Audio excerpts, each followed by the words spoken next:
kababayan, ladies and gentlemen, Assalamualaikum warahmatullahi wabarakatuh. Madayaw, maayong adlaw kaninyong tanan. Magandang araw sa inyong lahat. Happy Independence Day po sa inyong lahat. Unahin ko po muna ang aking mga pagpapasalamat dahil po baka sa sobrang excitement natin mamaya ay malimutan ko ang mga pagpapasalamat ko. Una po, ang pagpapasalamat ko sa inyong lahat, mga kababayan namin dito sa Malaysia, sa inyong oras, sa inyong paghahanda ng damit, sa pagkakataon na ibinigay ninyo sa amin ngayong araw na ito para po tayo ay makapag-celebrate ng Independence Day celebration dito sa Kuala Lumpur.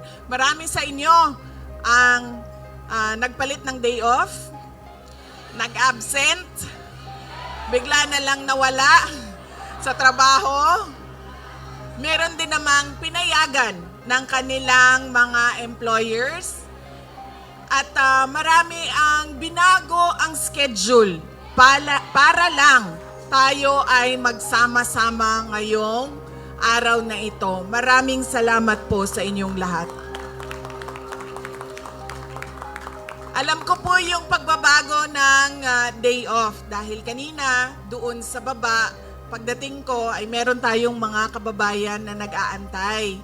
Picture na lang daw sana dahil hindi sila imbitado at hindi sila makaakyat dito sa taas. So sabi ko, wala namang problema. Ako nang bahala sa inyo. Picture tayo dito, akyat tayong lahat doon sa taas. Nasa likod po sila. At noong kami ay paakyat sa elevator, sabi po nung isang kababayan natin, Inday Sara, nagpalit ako ng day off para sa iyo. Kaya po, una po talaga ang aking pagpapasalamat sa inyong lahat dahil nandito kayo. Pangalawang pagpapasalamat po ay para po sa Maisog, Kuala Lumpur at sa Kingdom of Jesus Christ. Dahil po tinulungan nila kami, ang Office of the Vice President, na ma-organize po ang ating pagtitipon ngayong hapon na ito. Maraming salamat sa inyo. Sigurado ako marami sa inyo ang wala pang tulog dahil sa paghahanda ng ating celebration ngayong araw na ito. Ang susunod na pagpapasalamat ko ay sa mga kasamahan ko po sa Office of the Vice President. Maliit lang po ang team namin, pero sila po yung kausap ng ating mga local organizers. Unang-una na po si Jaira. Jaira, led by Jaira. Hindi ko na pangalanan ng iba. Maraming salamat. Si Jaira din po, walang tulog. Galing pa yan sa Hague hanggang papunta sa Kuala Lumpur. Siya po yung kausap lagi ng mga parallel groups natin, ng mga OFWs natin at mga local organizers natin para mabuo po yung mga programa sa iba't ibang lugar sa mundo. Maraming salamat sa mga kasamahan ko.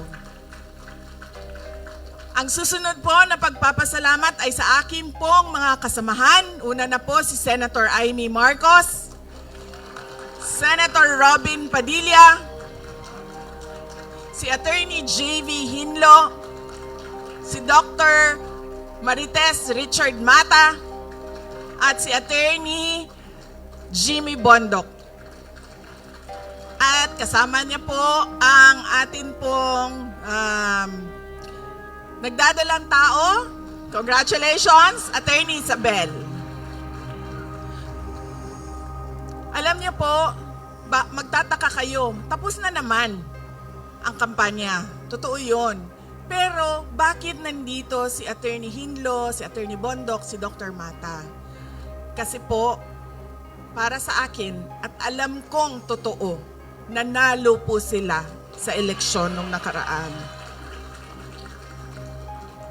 Kausap ko po IT experts na nagsasabi hindi talaga pwede na totoo yung mga numero na lumabas. Hindi po ako IT expert, kaya sinabihan ko po ang PDP. Sabi ko, kayo ang partido. Questioning nyo kung paano ginawa ang proseso ng bilangan. Karanasan ko po noong 2022, una ko pong nalaman na baka manalo ako bilang Vice President dahil una pong lumabas ang absentee voting, ang OFW vote. Nakita ko po doon ang panalo ko. Ganun po ang nangyari sa kanila. Panalo po sila sa OFW vote, sa absentee voting.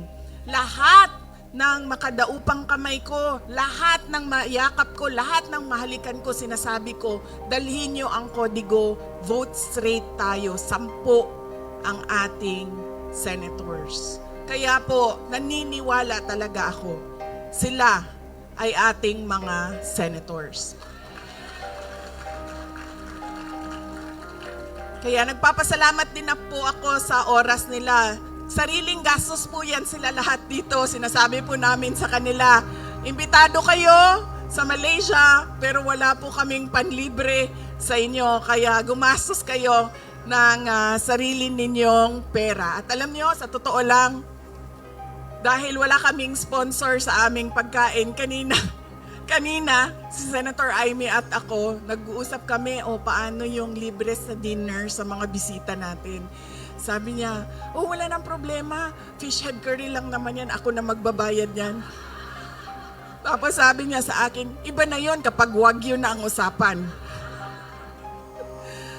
Ganyan po, KKB po kami, pero pasalamat kami dahil nandito sila para sa inyo. Hindi po mangampanya, pero magsasabi po sila kung ano po ang kalagayan ng ating bansa. Ang susunod na pagpapasalamat ko po ay sa atin pong mga nag-opening remarks at nagbigay ng prayers. Maraming salamat po sa inyo. Basahin ko lang po mula sa ating programa. Si Ma'am Elizabeth Domingo de Guzman at si Rosela Vedua Orbeta. Maraming salamat. Alam niyo po kanina, naramdaman ko na na Filipino event to kasi kumakanta na kayo at meron ng video okay sa harap Doon ko na medyo kinabahan na ako. Sabi ko, patay na ito. Kantahan na talaga ito. Tapos, kumanta na si Attorney Jimmy Bondok. Sabi ko, patay na to. Gumano na ako kay Senator Amy. Anong handa mo? Sabi niya, wala. Sabi ko, ako din yung naghanda ng kanta. Nung kumanta si Robin, sabi ko, wag na tayo kumanta. Wag na.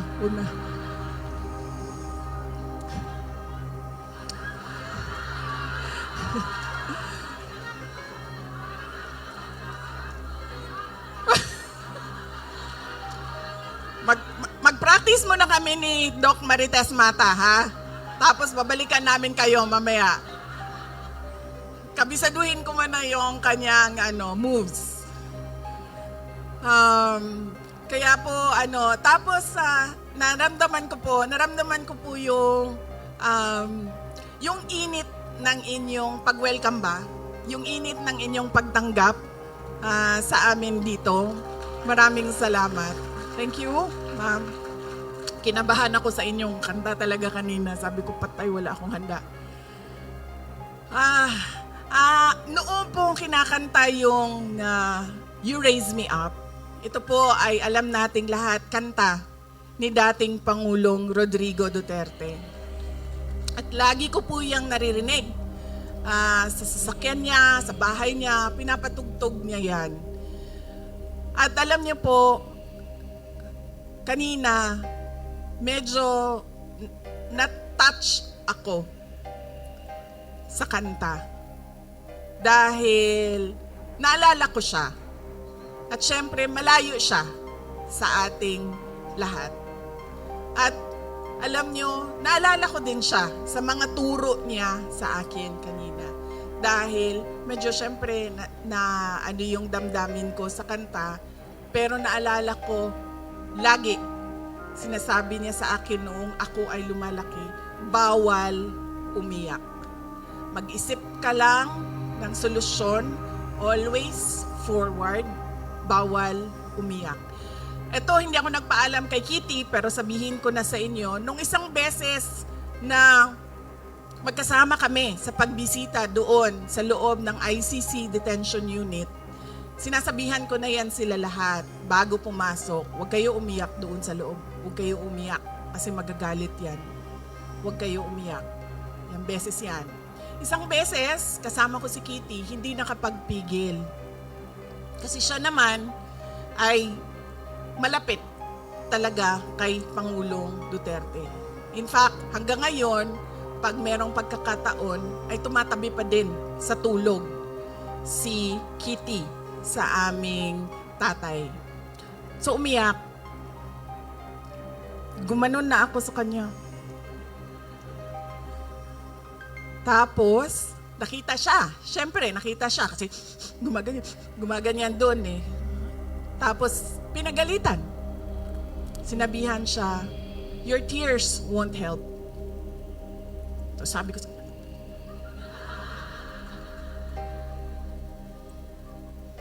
ganun siya.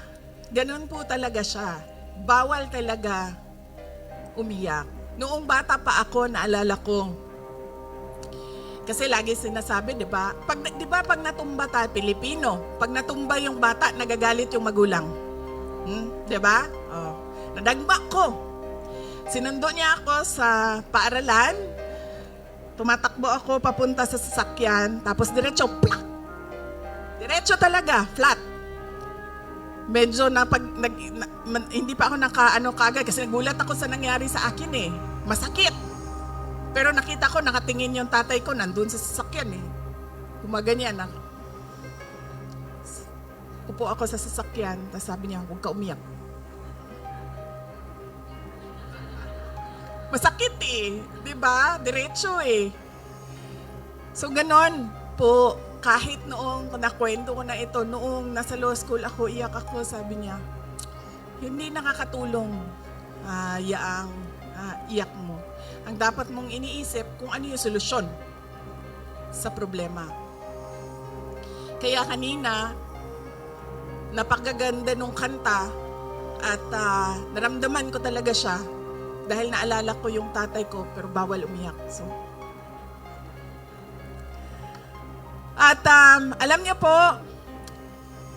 Attorney JV, totoo yan. Itim po ang nararamdaman nating lahat ngayon kung ano yung nangyayari sa bayan natin. Kaso po, nung binasa ko yung program, nakalagay po doon, my best dress contest. Sabi ko doon sa mga kasama ko, kasi nahuli na dumating yung mga kasama ko eh. Nung nabasa ko yung program na my best dress, sabi ko, pakisabi, dalhan ako ng Filipiniana. Kasi sasali ako sa best dress contest, di ba? Siyempre. Sali ako sa programa na ito. Pero, nung pagpasok ni Robin Padilla, nakita ko yung kanyang barong, sabi ko, aba, napakaganda ng pagkasukat, pagkatahi. Yung sa akin, medyo maluwang-luwang pa. Sabi ko, wala na, talo na ako sa best dress. Tapos, nung pumasok sa Senator Amy, natanggap ko na po na hindi ako ang best dress.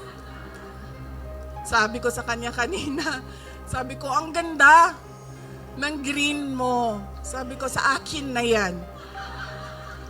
Binigay naman niya sa akin. Gusto ko yan dahil see-through parang pang Ivana Alawi.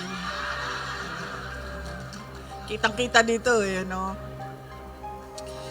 Pero, kanina, nung nakatayo si Attorney Jimmy Bondoc dito sa harap, Attorney JV, naisip ko na siya na lang ang ating i-best dressed sa table namin. Kasi nagpagawa siya ng barong para sa oath-taking niya.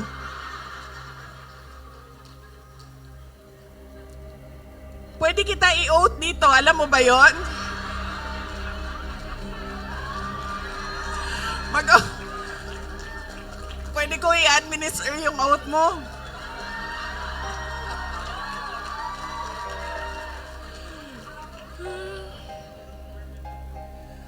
Pero masaya pa rin ako dahil ang nanalo ng ating best dress ay Sara pa rin ang pangalan. Sara Makasait, ma'am, congratulations. At syempre, ang ating male best dressed ay Jambara bin Jinula. Congratulations.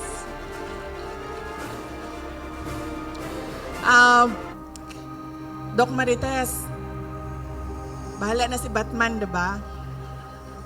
Sabihin ko sa'yo, wala nang mas Pilipino pa sa akin. Kanina, si Jaira, yung atin pong lead organizer galing sa Office of the Vice President, 1:34 na. Nasa hotel pa ako. 1:30 ang magsisimula yung program natin, di ba? 1:34 na, nasa hotel pa ako. Sabi ko sa kanya, Jaira, sabi ko, gusto nyo ba na magsimula na kayo? Kasi ang usapan natin, 1:30. Hahabol na lang ako. Sabi ni Jaira, hindi. Kasi gusto ng mga kasama natin, mga kababayan natin, kasama kanila na kumanta ng Lupang Hinirang. So sabi ko, okay. Pero sabihin mo sa kanila, traffic. At malilate ako. Totoo naman. Totoo din naman talaga. Pero dapat umalis ako ng alauna para umabot ako ng 1:30. Hindi ako aalis ng 1:34 para dumating ng 2:00. Isa pa, traffic yan. Yan lagi pakisabi na traffic. Pangalawa, bahala na si Batman. Noong galing kami sa Hague, tapos nakalimutan ko lang kung ano yung topic namin ng nanay ko. So galing kami sa Hague, nito lang nag-duty kami, bisita doon kay dating Pangulong Duterte. May sinasabi siya sa akin. Tapos sabi ko, Ma, bahala na si Batman, Ma. Uy! Tapos sabi niya, Day, sino si Batman? Sabi niya, lagi mo yan sinasagot sa akin sa chat. Sino si Batman? Sabi ko, Ma, si Batman ba? Yung cartoon character ba si Batman? Batman and Robin, Batman! Tapos sabi niya, oh, bakit bahala si Batman? Napaisip din ako, bakit nga ba bahala si Batman? Fresh na fresh yan. Kagagaling lang namin sa biyahe. Tinanong talaga ako ng nanay ko, sino daw si Batman? At hindi ko na rin alam, bakit ba bahala si Batman? Bakit hindi bahala si Superman? Spider-Man? Yan din kasi lagi na ang tanong ko, ang sagot ko sa lahat ng mga tanong na walang sagot. Kapag hindi ko pa naisip kung ano yung solusyon, bahala na si Batman.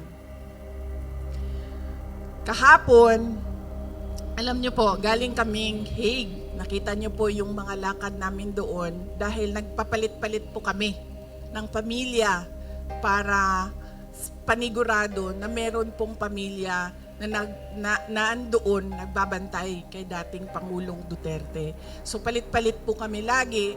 Ako, si Hanilet, yung kuya ko, sumama sa amin si Baste. So kakagaling lang namin doon.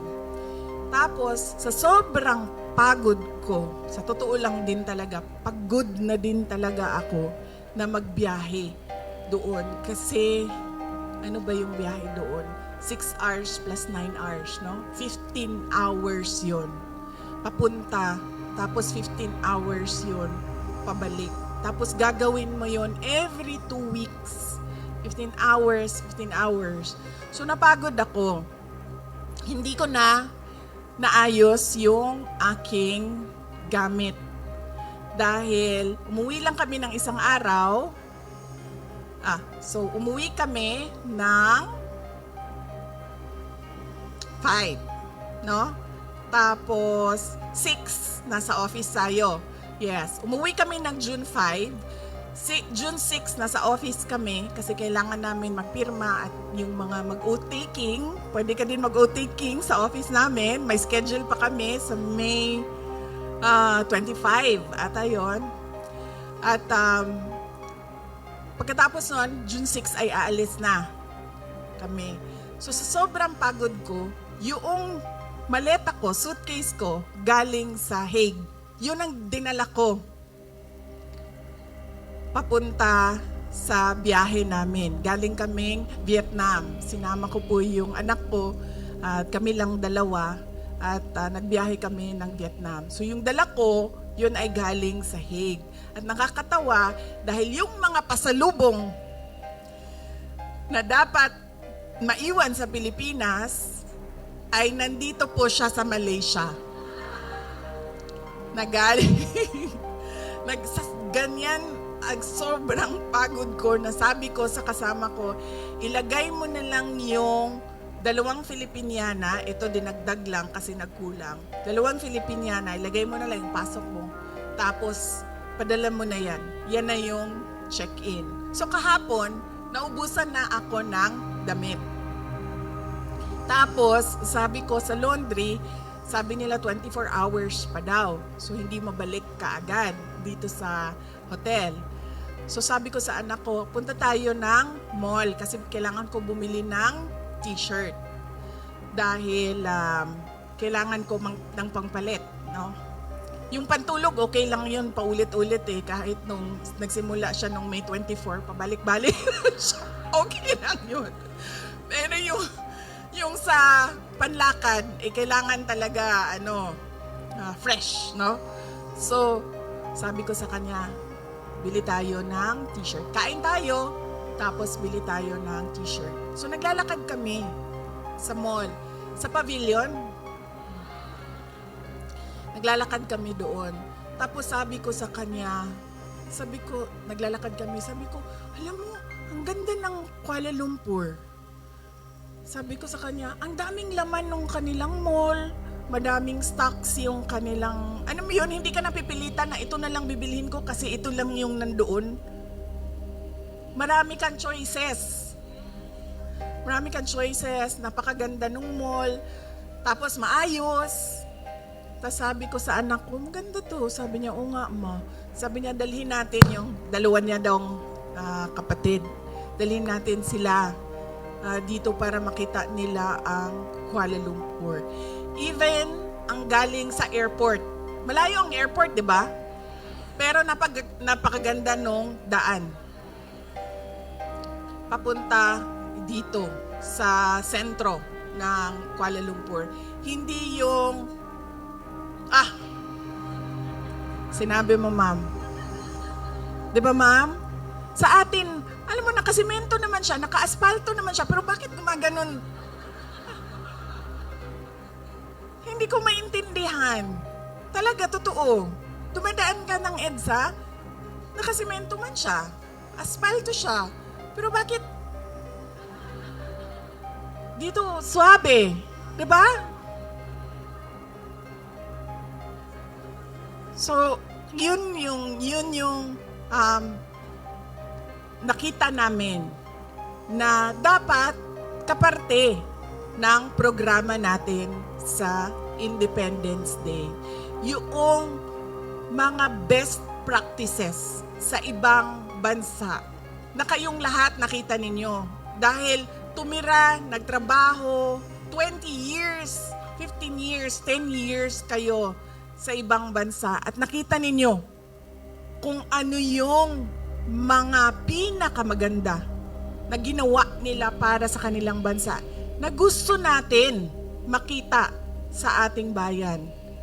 Na ngayon ay pangarap pa lang, pag-uusapan natin, pero sa susunod dapat nakita natin, naramdaman natin at maipamana natin sa mga anak natin. Hindi yung kung ano yung 1990s, ay ganun pa rin ang ibigay natin sa ating mga anak. Kaya po napakahalaga ng celebration natin ng Independence Day. Dahil ito ay celebration ng ating kalayaan, pagpapasalamat sa ating mga ninuno, pero ito din ay pagkilala ng ating mga problema bilang bayan, at ito din ay panahon para tayo ay makapagbigay ng ating mga pangarap para sa ating pinakamamahal na bayan. Isang maisog na pagbati. Intro pa lang po yun. Ito po yung totoo na speech. Ito po yung totoo na speech. Kailangan ko po gawin ito kanina si Senator Amy. Sabi ko sa kanya, huwag mo ako kasapin kasi hindi pa tapos yung speech ko. Ginagawa ko siya. Tapos habang kumakanta si Jimmy Bondoc, gumaganon-ganon ako, pero edit ng speech. Habang kumakanta si Robin Padilla, sabi ko, Jaira, pasa mo sa akin yung ano. Tapos sabi ni Senator Amy, Baba, bakit parang seryoso yung speech mo? Bakit siniseryoso mo yan? Sabi ko, trabaho ko kasi. Trabaho ko ang magbigay ng mensahe para sa inyong lahat.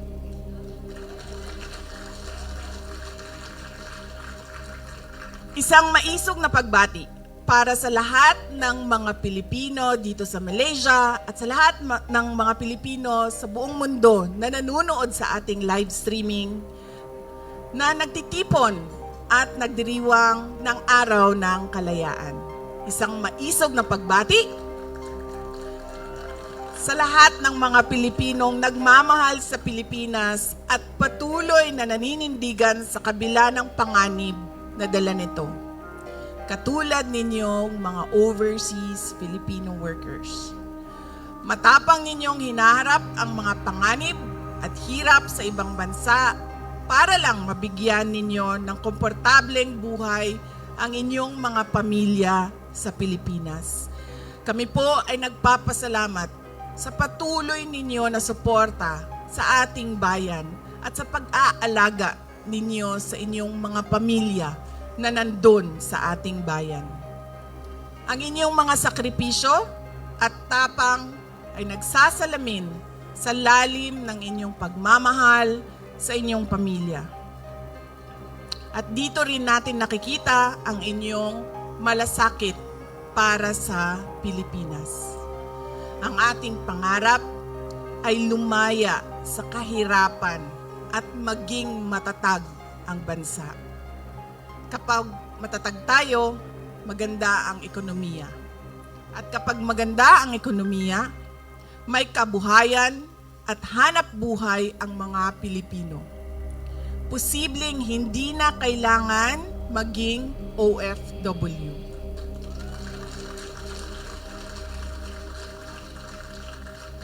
Aalis lang po tayo sa ating bansa, hindi dahil sa pangangailangan, kundi dahil sa kagustuhan. Sa ating pagdiriwang ng Araw ng Kalayaan, tandaan natin ang mga sakripisyo ng ating mga bayani na dahil sa kanilang pagmamahal sa Pilipinas ay walang takot na itinaya ang kanilang buhay at lumaban. Paalala rin ang araw na ito na ang kalayaan ay makakamtan lamang natin kung tayo ay tunay na nagkakaisa.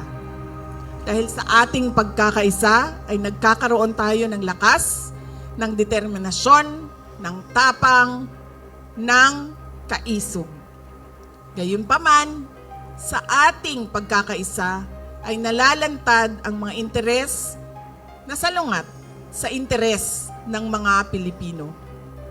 Nabubunyag ang tunay na kulay at nalalantad ang kanilang pagbabalat kayo. Gamit ang dahas at hiram na kapangyarihan ay papahirapan nila tayo. Ang dinaranas ngayon ni Pangulong Rodrigo Duterte ay konkretong halimbawa nito. Alam niyo po, meron na po akong mga nakilala sa iba't ibang bansa dahil sa trabaho ko, mga dayuhan. Dahil sa trabaho ko bilang isang Vice President at dating Education Minister. At sa mga nakausap ko, lahat sila nagsabi, it is unthinkable for a government to surrender its citizen to a foreign power. Yan ang eksaktong sinabi sa akin ng isa sa mga nakausap ko. Tapos, lingo-lingo siya, pero sa Pilipinas, napakadali na ibigay ninyo ang inyong former head of state. Kaya ako man ay, kahit hindi anak, kahit sabihin na lang natin, karaniwang mamamayan, nahihiya ako sa ginawa natin sa ating dating Pangulo.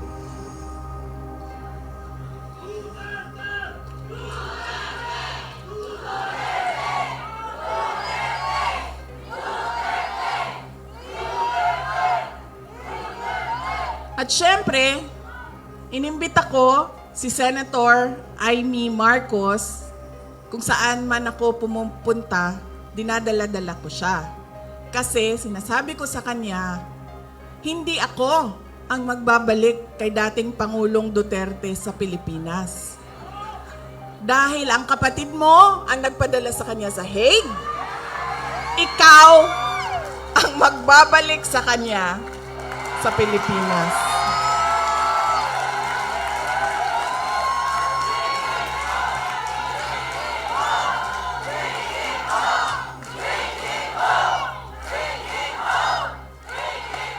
Diba? Ako ba din naghatod sa iyahan dito? Dili man? Diba? O, di iyahang igsuon man, di ikaw ang magbalik anak dito sa mua sa Davao. Oh. Kaya dala-dala ko yan siya lagi, kahit saan ako pumunta. Kasi alam nyo, bakit? Kahit saan din ako pumunta, lahat ng Pilipino nagsasabi, iuwi mo sa akin. Sinasabihan ako, kahit nung bata sa kampanya namin sa Manila, maliit na bata na pagbaba ko sa stage, mukha siyang mga 8-9 years old. Sabi niya sa akin, ibalik mo si Tatay Digong. Ha? Bakit ako? Ikaw! Diba? Kaya dala-dala ko yan siya. Kahit saan. Para siyang naka-hostage. Bibitawan ko lang yan siya kapag si dating Pangulong Duterte ay nabalik na sa Davao City.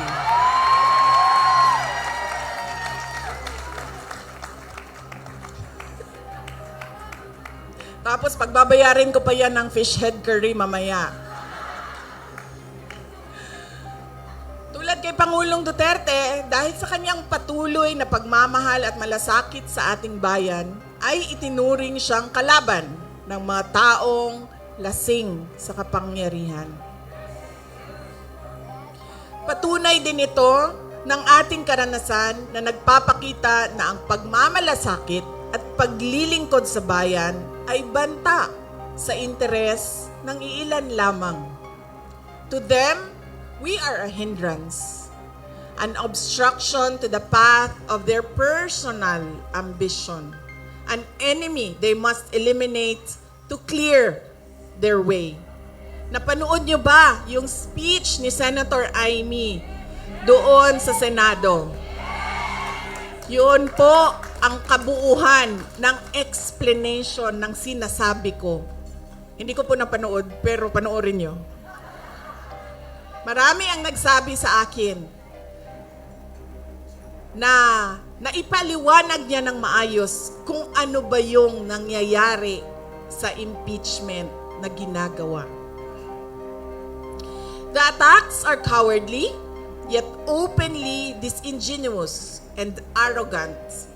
Absence of basic human decency and respect for the rule of law. Typical of people drunk in power. Pero nananatili tayong nakatayo dahil ang ipinaglalaban natin ay tama at totoo. We remain strong, steadfast, and grounded in truth, integrity, and faith in the hand of God that will move in ways we cannot comprehend at this point. Justice bends to the truth, and we are ever more resolute in our fight for the Philippines. Kalayaan, kinabukasan, yung ating KKK,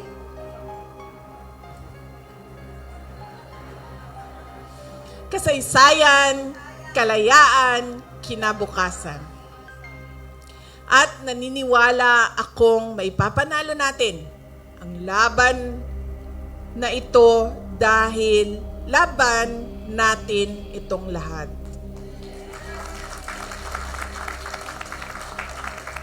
Maipapanalo natin ito sa kabila ng mga banta, pananakot, pagmamalabis at bangis.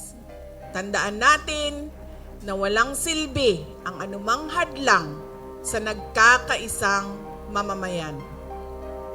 Mga kababayan, alam na natin lahat kung ano ang problema ng ating bayan. Dahil nagrereklamo tayo araw-araw.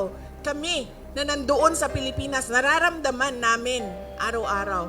Example na lang, yung tagtag ng EDSA araw-araw. Kaya ang consultation namin ngayon ay hindi kung ano yung reklamo, kundi kung ano yung naisip ninyo at nakita ninyong solusyon. Nakita ninyo sa ibang mga bansa, kung saan kayo ay nanirahan, kung saan kayo ay nagtrabaho. Whether by choice or by force, you have lived and worked abroad. You have witnessed effective systems and thriving communities. What best practices from other countries should be adopted in the Philippines? What changes would you like to see for a better future? Sa konsultasyon na ito, nais naming marinig mula sa inyo ang inyong mga karanasan sa ibang bansa upang mabago natin ang direksyon ng ating bayan. We should demand change. We should fight for change. Ang araw ng kalayaan ay maging inspirasyon sana natin para patuloy na maging tapat na mga Pilipino.